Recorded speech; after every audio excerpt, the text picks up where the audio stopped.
Jeff, for the statement or not? I'm proud of these two guys. You only get one senior day, and to have them both play at a high level today the way that they did and set the tone for the game from the onset was really good to see. And like I told them in the locker room, they'll have a lot of great memories from today. Rob wasn't able to tell me if a 41-point senior day victory is the most in school history, but my guess is it's right up there. We needed a performance where we played well defensively, where we did what we're supposed to do on the backboards, and offensively our offense was a little more free-flowing, and we were able to accomplish all three today. So proud of our team. It's a great way to finish the home portion of our schedule, and now we have some work to do this week on the road. Questions for student athletes? Mr. Rainey.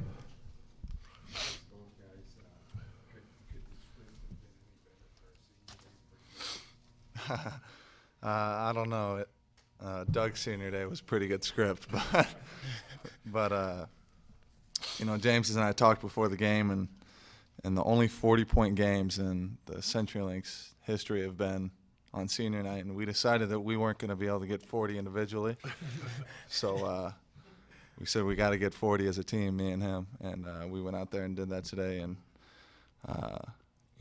my teammates did a great job of getting me the ball. James was hot early, and it was a great team victory. Yeah, I say the same. I mean, our offense was flowing. I mean, we were moving the ball excellent, and it was just everything was flowing because when our offense was flowing in defense, we were getting stops. Everything was clicking. Was the start you guys got off to part of the maybe frustration from the Marquette loss, the emotions from senior day, kind of all working together? Yeah, absolutely. Emotions were flying high on, senior night. I know for myself, I had to stay calm for a little bit of the game. And then that loss to Marquette, definitely, stuck in our head. And we had a good couple practices leading up to this game, and it showed on the court. You guys tried to do some different things in practice as far as tweaking the offense. How much did that contribute to the fast start, or how much did you use some of those things that you Yep. put on in practice to get off the offense? Well, we've been struggling from the three-point line lately, and we have a bunch of great shooters. And so we were just trying to figure out ways to score without shooting threes and moving the ball, getting the ball inside. And, we established inside play early, and then the threes came later.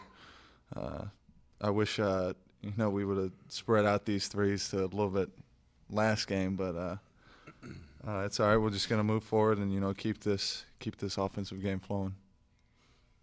Yeah, as Jeff said, I mean, we focused on moving the basketball, passing and cutting, and I feel like it opened up a lot of opportunities for us because we got Jeff going early, and then they started collapsing on Jeff, and that's when I got my open shots. Maurice did a great job of finding us, and I feel like our guards did a great job of finding the postman as well.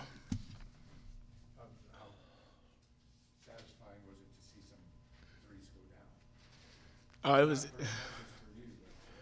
it was good. I mean, like I said, when we're knocking down shots, like our game is flowing, and I feel like Jeff established that early presence when he was scoring down there, dominating, and we just set our feet and knocked down the shots.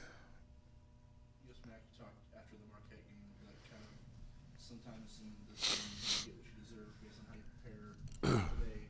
Another example of that based on the 2 days you guys played. Our preparation was good, and I think the guys probably didn't like what I had to say after the Marquette game, but they probably found at least parts of it to be true. I share in that as much as they do. This is a team deal. When we win, we all are happy and we all celebrate. When we lose, we're all disappointed, and we all do self-reflection and try to figure out what we can do different to make it better next time. I would, after the Marquette game, looking back on it, I would say as I evaluated the film a couple times, we probably played harder than I thought we did. I didn't think we played very smart.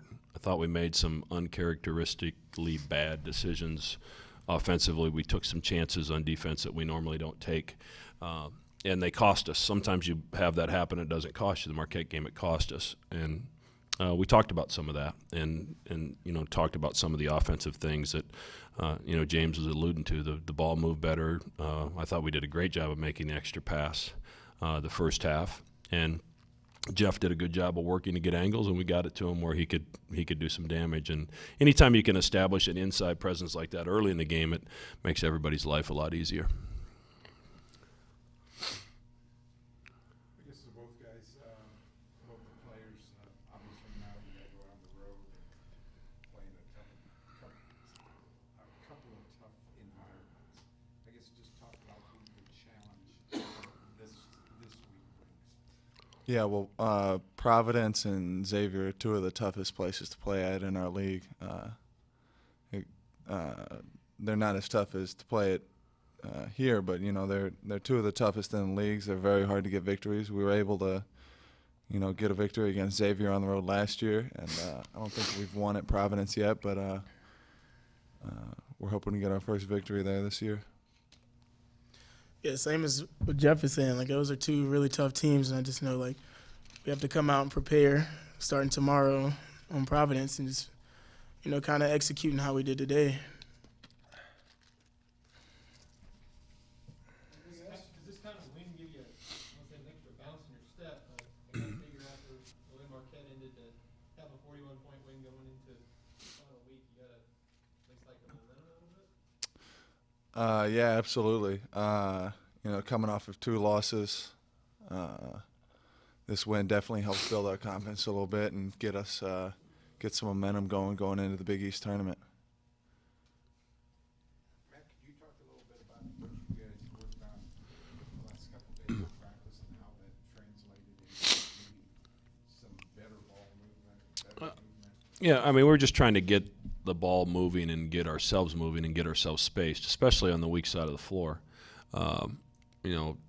Too often defenses were sitting on our post player on the backside, and we weren't making the right read, whether it be a skip pass or just getting a flare or an interchange on that weak side to keep the defense occupied. And in our transition game, I thought early, especially, I thought our bigs did a good job of getting down there and making some contact in the lane. And when you do that with that seal, you create some help either from one of the guards that's back there, and if they don't help, now you're throwing it ahead for a 3. But oftentimes Maurice gets to the basket because Jeff and Zach are doing their job creating space in the lane. So I don't know that we reinvented the wheel. I think we just went back and talked about some things that had made us successful in the past and maybe emphasized those a little bit more in practice the last few days. Leading up to him in practice, well, I guess, first of all, what did you see out of him today that made him kind of successful? And then, I guess, how important is it for him to bring that kind of energy off the bench? Malik's played a little bit more because he's practiced better.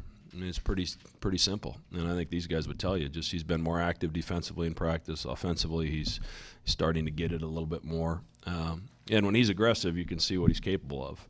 He can get to the basket and he can make explosive plays. And he's still just trying to figure things out. But the last 10 days in particular, I've seen some progress on his part, and that's why we've gone to using him a little bit more. But he was good today. He ran the team, got to the basket. In late shot clock situations, he doesn't panic. He can go make a play for himself or for his teammates. Anything else? Kind of same question that we put to the players going on the road and the challenges facing these next 2. Well, we found a way to. What have we won? 4 road games already. Is that right? So I mean, we've done a decent job on the road. We've won 4 out of 7, and we let one get away at Georgetown.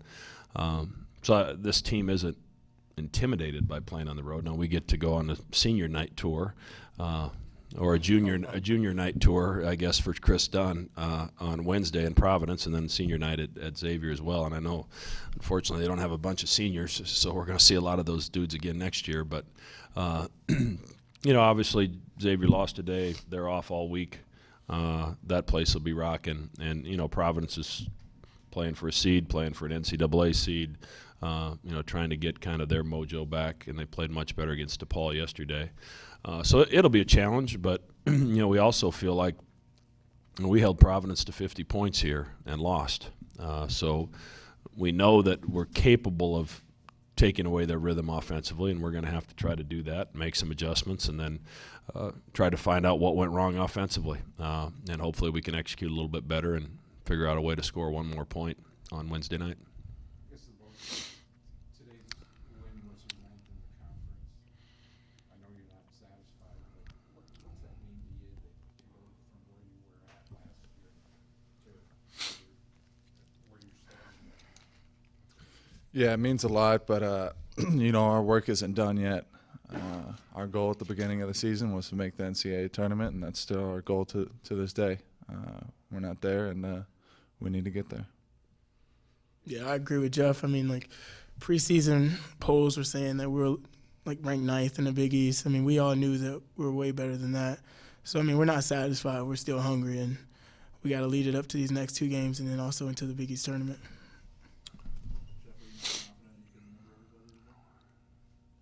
Oh yeah, I wanted to make sure I